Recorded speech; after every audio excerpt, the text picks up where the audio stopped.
За да заживее економијата, СДСМ понуди два инвестициски проекта. Државата да спроведе бескаматно инвестициско кредитирање, односно да субвенционира камати за инвестициски и стамбени кредити. Лидерот на СДСМ Црвенковски проценува, ако власта го прифати предлогот, ќе се зголеми за 3 пати нивото на домашни инвестиции. Двата проекта чинат 24,1 милион евра. Власта можела да ги обезбеди, ако скуси од парите во буџетот за договорни услуги. Предлагаме целосно бескаматно инвестициско кредитирање, односно превземање на обврската за плаќање на целата камата кон банките за сите нови инвестициски кредити. Партијата предлага искористување на празните економски зони од страна на домашните инвеститори. Парцелите бесплатно да им се дадат на заинтересираните домашни инвеститори, кои во рок од 3 месеци ќе почнат да градат.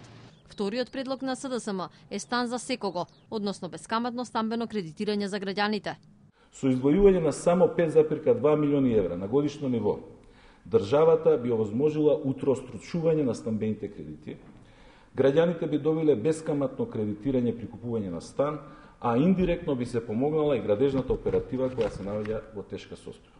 За власта овие проекти на опозицијата се неприфатливи.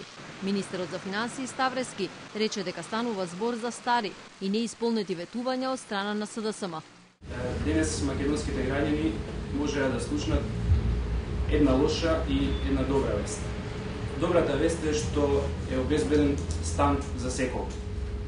А лошата вест е што ова ветување го даде Бранко Црвенковски. И уште полошо е што ветувањето го даде на 15 септември. Инаку власта и опозицијата се препекуваат за символиката на 15 септември. За власта тоа е символ на лажни ветувања и манипулации. За опозицијата, ден кога граѓаните решиле да ја вратат државата на вистинскиот пат.